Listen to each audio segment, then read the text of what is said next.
Assalamualaikum warahmatullahi wabarakatuh.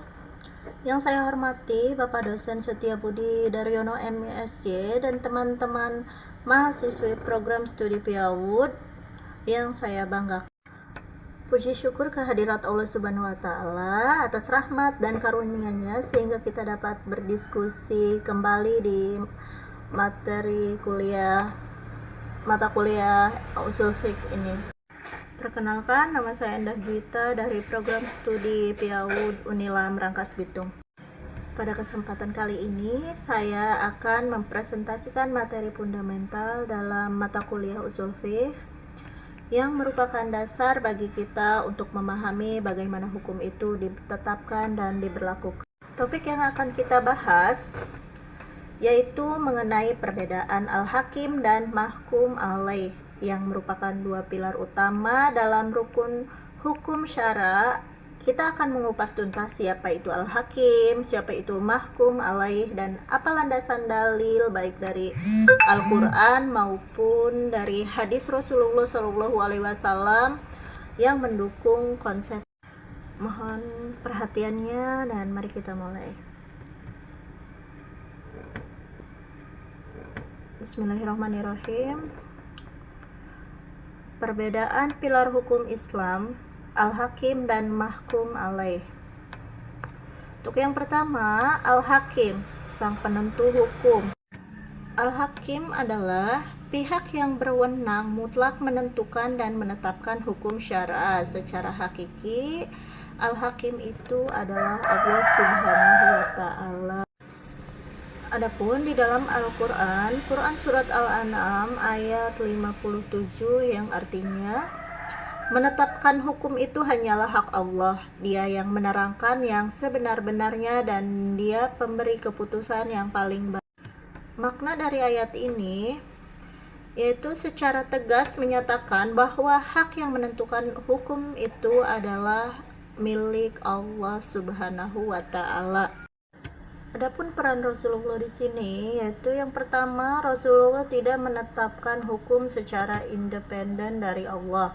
Untuk yang kedua, ketaatan kepada Rasulullah adalah bentuk ketaatan kepada Allah karena beliau yang menyampaikan wahyu. Adapun dalam Quran surat An-Nisa ayat 80 yang artinya, barang siapa yang menaati Rasulullah atau Nabi Muhammad, maka sesungguhnya dia telah menaati Allah. Untuk yang terakhir, sumber hukum adalah Allah, saluran hukum adalah Rasulullah. Selanjutnya yaitu mahkum alaih atau subjek hukum mukallaf. Mahkum alaih adalah pihak yang dikenai tuntutan atau beban hukum kitabullah dari al-hakim. Selanjutnya, secara umum mahkum alaih adalah mukallaf, orang yang dibebani hukum. Ada syaratnya. Syarat mukallaf yaitu yang pertama baligh, yang mencapai kedewasaannya. Yang kedua, berakal sehat, mampu memahami beban hukum. Untuk hadisnya, rafa'ul kalam, yaitu pena catatan amal diangkat dari 3 golongan, dari orang yang tidur, dari anak kecil sampai ia balik, dan dari orang gila sampai ia sembuh. HR Abu Daud. Hadis ini menunjukkan bahwa yang tidak memenuhi syarat tidak termasuk hukum alaih, mahkum alaih. Untuk contohnya, wajib sholat. Di sini al-hukmu atau hukumnya wajib sholat, yaitu perintah syar'a untuk melaksanakan sholat 5 waktu. Yang kedua, al-hakim. Al-hakim itu pembuat hukum, yaitu Allah Subhanahu wa taala, pihak yang menetapkan sholat itu wajib. Untuk yang ketiga, mahkum alaih atau subjek hukum mukallaf, yaitu muslim baligh, berakal, individu yang diwajibkan melaksanakan sholat. Untuk yang keempat, mahkum fih, objek hukum, perbuatan sholat, tindakan ibadah yang dilakukan oleh mukallaf. Adapun dalam Quran surat Al-Baqarah ayat 286 yang artinya, Allah tidak membebani seseorang melainkan sesuai dengan kesanggupannya. Makna dari ayat ini yaitu menjadi dasar penetapan syarat mukallaf. Beban hukum taklif hanya dikenakan kepada mahkum alaih, jiwa atau diri yang mampu usaha. Selanjutnya yaitu perbedaan dan saling keterkaitan. Di sini Al-Hakim yaitu Allah Subhanahu wa taala. Yang pertama, pembuat undang-undang syariat. Yang kedua, otoritas mutlak.